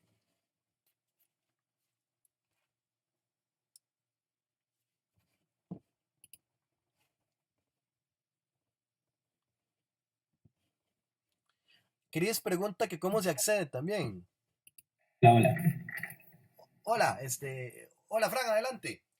Perdona, si es que no, creo que tenía el micrófono de la compu apagado. Y no, nada más para agregar brevemente lo que mencionabas de las esclavitudes modernas. Yo creo que hay un mecanismo muy jodido que nos va atando y yo creo que ya se llega a interiorizar a tal punto de lo que es la productividad necesaria para ser un sujeto útil a nivel social y lo interiorizas a través de todos los procesos que pasas, tanto desde la misma familia hasta todas las instituciones sociales, que cuando uno llega a una edad adulta le cuesta mucho diferenciar y yo diría que hasta se siente mal cuando tiene un espacio de ocio porque realmente se vuelve uno un robot de la producción. Y creo que es algo que se vuelve un mecanismo muy funcional para el sistema, ¿verdad? De que ya se vuelve una interiorización de digamos, del empeño del tiempo. Y creo que eso es bien jodido porque el empeño del tiempo es el empeño de la vida.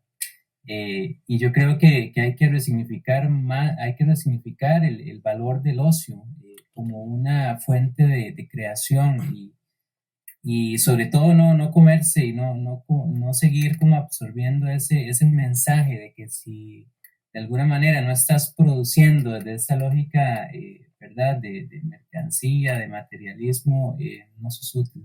Mm, muy importante, ¿verdad? Lo que menciona el compañero Fran, ¿verdad? O sea, por ejemplo, desde Aristóteles se comienza a visualizar que la ciudad es el modelo natural de organización. Eso se reinterpreta en la segunda mitad del siglo XX para presentar la ciudad moderna, la ciudad del capital, la que busca ser más cercana a una metrópolis como la mejor forma de vida y la mejor forma de organización. Aparte de eso, que el modelo estatal como tal es el único posible. O sea, no se permite la posibilidad de pensar en comunidades autónomas, comunidades que se autogestionan, comunidades que viven con un ocio distinto, que bailan, que danzan, que toman vino, que que tienen relaciones sociales deconstruidas, horizontales, no se da un margen de posibilidad para pensar eso, porque eso podría ser visto incluso como contra naturaleza, no de acuerdo a la naturaleza. Y en ese sentido podría ser incluso reprimido por el Estado, porque es algo contrario al Estado. Y de hecho, aunque usted haga una sociedad así, encuentre la gente para hacerlo, tiene que pagar los impuestos de la tierra y tiene que hacer un montón de cuestiones, etcétera, ¿verdad? Que no le permiten desligarse, porque esa es la única forma posible de organización política de acuerdo a este tipo de discursos.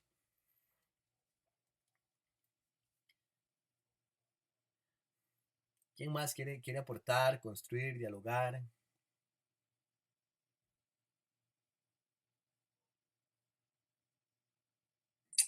Esteban, Adelante, Juan, otra vez, adelante, Juan. otra vez. No, es que estoy dándole vueltas aquí a todo este asunto de lo que se plantea. Y no sé por qué me viene a la mente la famosa frase, esta creo que es de San Pablo, de que la familia es la base de la sociedad. Ujú, Y entonces, estaba pensando en el asunto este de los conservaduristas o los conservadores, ¿verdad? Eh, que estaban en contra de la fecundación in vitro. ujú. Pero al final de cuentas, la fecundación in vitro ayuda a la causa final de la familia, que es procrearse, ¿verdad? Entonces me llega la cuestionante, ¿verdad? De que cómo este discurso se le da vuelta antojadizamente, ¿verdad? Al mejor postor y al mejor interés, y se rompe, ¿verdad? Un poco con respecto a la idea principal, ¿verdad? Creo que ya lo habíamos hablado en otro momento con otra lectura, ¿verdad? Que cada uno la va acomodando a sus necesidades. Y entonces me llama la atención esto, ¿verdad? Cómo hay una resistencia, ¿verdad? Por un sector conservador hacia algunas cosas, pero hay como una contradicción en sí mismo, ¿verdad? Que si analizamos Aristóteles y Platón y Sócrates, a veces hay algunas contradicciones en ellos mismos. Sin embargo, no sé hasta qué punto, eh, o sea, como que siento, ¿verdad? A Ujú. ver si lo logro explicarme, que hay un abuso de las ideas de estos señores en los planteamientos de hoy en día, pero sin embargo siento que están siendo usadas como sin fundamento, ¿verdad? Como que se traen y se extraen los capítulos que más me convienen o que más me Exacto. sirven y acomodo la situación a mis mejores expensas, ¿verdad? Sin embargo, Dale, es muy feo, pero siento que cuando se habla de la muerte de la política de Occidente, también veo, ¿verdad? Para la luz de la lectura, de que se nos está acabando como esos ciudadanos que nos van a gobernar, ¿verdad? Porque la última elección en Costa Rica particularmente fue muy, muy triste, ¿verdad? No teníamos un líder, llamémoslo así, una persona con una experiencia política a la cual apostar, ¿verdad? Como fue en los 90, ¿verdad? Que eran los hijos de los caudillos, ¿verdad? Los Calderón y Figueres. Entonces, ¿hasta qué punto esta muerte de este asunto, de esta política, ¿verdad? Eh, también tiene que ver con que se nos está cerrando y se nos está acabando los líderes y a estas élites gobernantes se les está acabando también las cabecillas a poner, ¿verdad? Para elegir y hasta qué punto podríamos llevarnos esto a una tiranía, ¿verdad? Que de un pronto a otro llegue algún tipo y diga, bueno, y ya, ahora yo porque yo, ¿verdad? Porque no hay a quién elegir. Entonces es un poco, ¿verdad? Escuchando a todos y viendo la lectura como las inquietudes que me nacen, ¿verdad? Y se me gestan ahí. Ujú. Sí, es muy interesante porque no solamente es que no hay a quien elegir, sino es que nunca lo ha habido. Lo que pasa es que ahora es evidente, antes no. Antes el imaginario social precisamente nos decía eso. ¿Está Figueres o Calderón? Y el país prácticamente se dividía en dos o en tres, porque el abstencionismo siempre ha estado ahí presente, silenciado, acallado, lo dejan en silencio, ¿verdad? ¿Cómo es que se llama? Pero no hemos tenido opción, o sea, en realidad es un simulacro porque lo que se hace es legitimar un sistema en el cual el conservadurismo y el neoliberalismo se ha ido extendiendo. Al respecto de lo otro, es sumamente interesante, ¿sí? Porque los textos son interpretados de acuerdo a intereses específicos, ¿verdad? De élites en momentos específicos. Voy a ceder la palabra porque tengo tres manos levantadas. Estaba Cristian desde hace rato, luego estaba Cristian y está Aplocún y Sebas. Distribúyense ustedes la palabra en orden.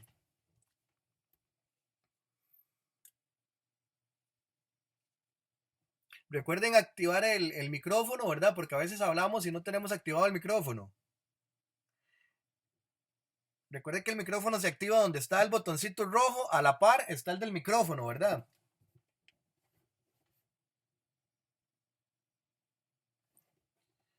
No sé si Cristian lo tiene activado el micrófono. Listo, Esteban, ya. Ok, buenísimo. Adelante. Ok, no, en referencia a lo último que hablaban y pues ya lo venía pensando, asociando un poco toda la temática de Aristóteles, ¿verdad? En la cuestión política y en referencia a lo que decía el compañero anterior, hasta qué punto podemos estar llegando en el escenario actual a que aparezca algún tipo de tirano, ¿verdad? Creo que actualmente ya se está dando y como dice usted, ya antes no era tan evidente, ahora sí, de que vivimos frente a un bipartidismo o a un tipo de elección muy limitada para escoger ciertos gobernantes, ¿verdad? O cierta forma de, de relacionarnos políticamente con nuestros dirigentes o con ciudadanos. Yo creo que estamos frente a un nuevo paradigma en cuanto a, a un tipo de, ¿cómo le podemos decir?, de gobierno global en cuanto a las corporaciones. Es decir, estamos frente a una corporatocracia. Ya por ahí había escuchado el término anteriormente. Y en el escenario mundial es muy evidente ver cómo ya estas corporaciones están detrás de los gobiernos nacionales de cada país, poniendo sus intereses sobre la mesa para que ellos gobiernen en base a esto, ¿verdad? Y sin hablar de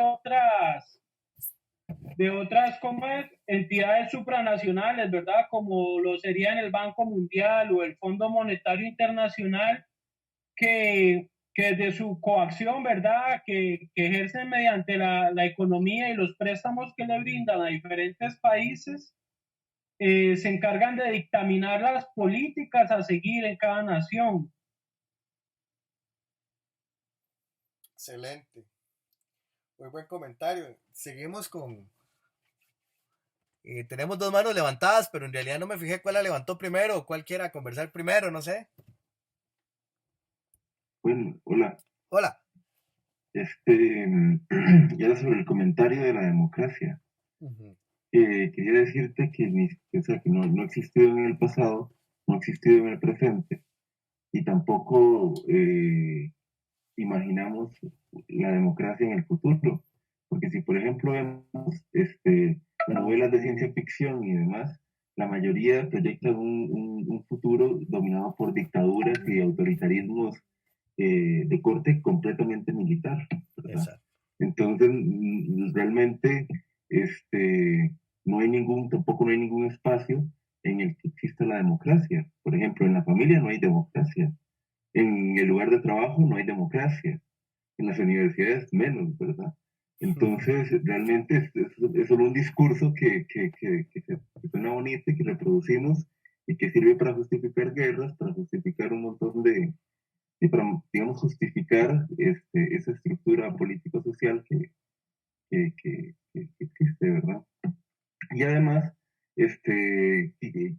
quería citar ¿cómo se llama? Al sobrino de Freud, a Edward Bernays, porque tiene un libro que se llama Propaganda, ¿verdad? Y el primer capítulo se llama Organizando el Caos, ¿verdad? Ajá. Es muy interesante porque él dice que la manipulación consciente e inteligente de los hábitos organizados y las opiniones de las masas es un importante elemento de las democracias. Pero entonces tampoco hay una libre elección de nada, sino nos están manipulando y nos están formando nuestro criterio. Exacto. Eso era el aporte que quería darle. Buenísimo. Sí, de hecho, en línea con Brian, bueno, eso es evidente, creo que la democracia es como el desarrollo sostenible, es una era discursiva, es meramente retórica y se utiliza para, para adoctrinamiento, básicamente. O sea, realmente el discurso democrático es un discurso doctrinario que nos lo han vendido, ¿verdad?, a lo largo de muchísimo tiempo como un modelo, ¿verdad?, fantasioso, si se quiere. O sea, eh, ahora que estaba terminando de leer el Perro de Paja de John Gray, me decía mucha gracia esa idea de cómo la ilustración, ¿verdad?, toma el discurso cristiano, pero en vez de Dios lo toma, ¿verdad?, y lo humaniza, ¿verdad? Ahora el gobernante es humano, ¿verdad? Lo esencial es el hombre. Eh, y a partir de eso, cómo se ha ido creando, ¿verdad?, toda, si se quiere, una mitología alrededor de ciertos elementos, y la democracia casi es mitológica, o sea, porque realmente es un concepto, como dice Brian, nunca ha existido y nunca existirá, yo creo, porque las estructuras verticales es lo que siempre ha predominado, ¿verdad? Y hay un concepto que yo no sé si realmente es válido, ¿verdad? Que es el término de plutocracia, ¿verdad? La idea del dominio de las clases poderosas. Ahora que el compañero hablaba de la corporatocracia, ¿verdad? El gobierno mundial es una realidad. Si uno lee a Future Han ahorita o sea, el man lo pone bastante claro donde las élites o cierta élite de la que domina. Si uno lee a Richard Sennett en la corrección del carácter, ¿verdad? El man habla del gobierno mundial y de cómo en un salón en Suiza, en un congreso, se toman decisiones políticas que van a dirigir el mundo y el 99,999% de las personas no están incluidas ahí, ¿verdad? Sino es un pequeño grupo. En línea con lo que también aportaba anteriormente el compañero, para mí es una cuestión personal. Yo creo que también ya la idea de bipartidismo se eliminó y ahora lo que existe es una clase política. O sea, y es una cuestión nuevamente, ¿verdad?, desde un plano aristotélico, exclusiva y excluyente nuevamente, ¿verdad? Y creo que este año pasó, creo que fue este año o el pasado, que una diputada de Liberación, ante la amenaza de una nueva posible huelga de maestros, ella se dejó decir que la clase política no le tiene miedo al pueblo, ¿verdad? Entonces yo creo que ahí para mí ha sido una máxima de la declaración de la estratificación social, donde cierto grupo tiene acceso a la clase política y todavía existe esa idea de la clase que tiene que ser, ¿verdad? Subyugada, subordinada, dirigida, ¿verdad? Se va a hacer la palabra dirigentes, que para mí es una palabra que me choca mucho, ¿verdad? Porque el dirigente quiere decir que alguien tiene que ir guiándolo de verdad, o sea, los otros son un poco borregos que lo siguen. Entonces, a nivel de lenguaje, todavía se maneja una estructura súper vertical, de hecho, ¿verdad? Y desde el núcleo familiar es lo mismo, ¿verdad? O sea, ahí donde Freire decía, ¿verdad? Cómo el oprimido llega a oprimir, ¿verdad? Nuevamente y juega un rol de opresor, ¿verdad? A nivel jerárquico que se ve en toda esta ontología social de Aristóteles, ¿verdad? Se dijo, los filósofos oprimían y los despóticos te oprimían y después de ahí para abajo todo el mundo oprimía hasta llegar a la naturaleza, si se quiere, ¿no? Que siempre ha estado en el último lugar desde la visión humana, en el lugar más bajo de la ontología social. La naturaleza, ¿verdad? La visión o la cosmovisión de la naturaleza occidental siempre es el último lugar, lo más bajo, lo más básico, lo más primitivo y por ende el derecho natural, pensando en Aristóteles, a ser dominada y a ser explotada y a ser subordinada. Entonces, actualizando un poco con la crisis climática, va en la línea aristotélica completamente, ¿no? Toda esta línea. Entonces, tal vez aportando por ahí. Excelente. Ivania tiene la mano levantada. Hola a todos y todas. A mí me interesa mucho hablar sobre esa parte de la filosofía aristotélica, de las personas que conformaban la democracia en ese periodo, que como se decía ahí era excluyente con las mujeres, con los jóvenes, niños y también con las personas extranjeros, como lo decía Esteban, y con las personas que no tenían dinero. Y eso es algo que también se ve en Costa Rica por mucho tiempo. De hecho, aquí lo tengo, es que estaba buscando los requisitos establecidos por la Constitución de 1871 para poder votar. Entonces es como muy impactante, porque debían ser costarricenses mayor de 21 años, alfabetizado y propietario de una cantidad que no bajara de 500 pesos o tener una renta anual de 200. Entonces hay como esa situación tan excluyente de que entonces alguien que no es propietario de dinero, entonces no es ciudadano. Igual con las mujeres, cuando la mujer tiene el voto femenino en Costa Rica, hasta 1949, la mujer fue ciudadana hasta esa fecha. Y con los jóvenes y niños en este momento ni siquiera, como usted bien lo decía, no son ciudadanos, porque no se les ven como tales hasta que no cumplan 18 años. Entonces es como eso, que es interesante ver cómo agarran este tipo de ideas de la antigüedad para seguir replicándolas. Entonces es como ese interés que tenía. Excelente. Brian tiene la mano levantada y Sebastián. Ahora que la compañera habla de la categoría de ciudadano y cómo, por ejemplo, los niños aún no son ciudadanos, digamos, hay algo que me parece muy interesante.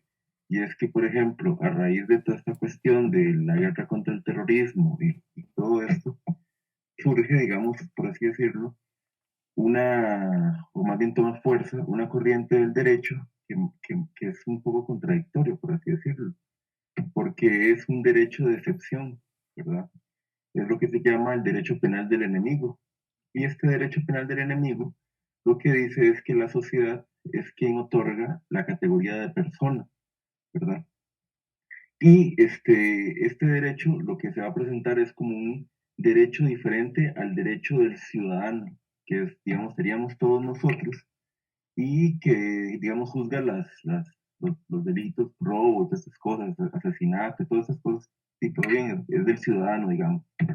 Pero pasa que el derecho del enemigo va a ser para aquella categoría de persona, no, perdón, de ser, porque ha sido despojado de todo derecho, y por ejemplo lo que se le va a aplicar a la gente que está presa en Guantánamo y ¿cómo se llama? Y Abu Ghraib y todas estas cosas, ¿verdad? Es perder toda categoría, no solo de ciudadano, sino de persona. Y entonces el derecho penal del enemigo crea tres categorías.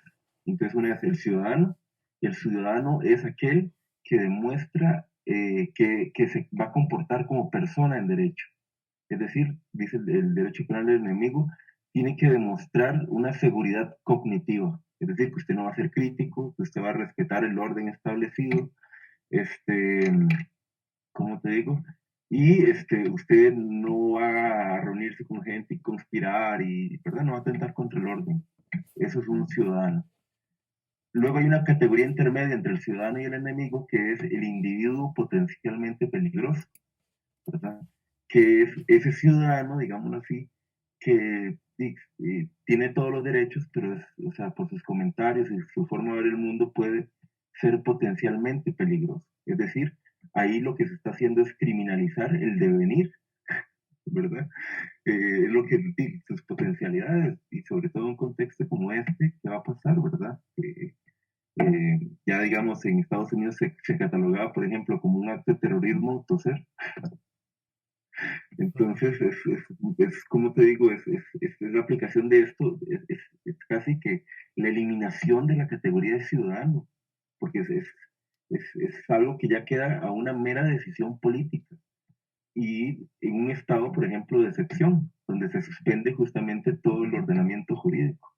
Entonces, ver, por ejemplo, el tipo de poder que está adquiriendo esta gente, ¿verdad?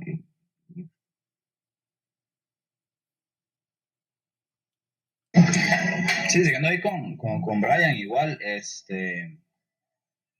a mí me recuerda mucho la idea de esta, de que Fobel hablaba de la zona del no ser, haciendo una lectura de, de Fanon, ¿verdad? De Fanon hablando del racismo, ¿verdad? Cómo a los negros los ponían en una zona del no ser, básicamente eliminándole toda, ¿verdad? Posibilidad de un sujeto, de ser un sujeto de derecho, de adquirir, ¿verdad? Tener acceso a ciertas facilidades que los blancos tenían. Y bueno, esto coincide lógicamente nuevamente con toda esa ontología social, y con lo que Vania decía, me recuerdan dos cosas, dos anécdotas. La primera es de recordar cuándo, ¿verdad? Y literalmente cuándo obtiene la ciudadanía los pueblos originarios, ¿verdad? Que no fue hasta 1993. Se reconocen como ciudadanos, ¿verdad? Y porque tienen cédula, y eso es un hecho súper reciente, donde antes no se consideraban nada, ¿verdad? O sea, eran personas ahí, los inditos. Entonces, ahí es una categorización, ponerlo en lugar de no ser. Y así de manera de anécdota, me acuerdo una vez, hace como 15 años, tenía como 21 años, o sea, más tiempo, sí.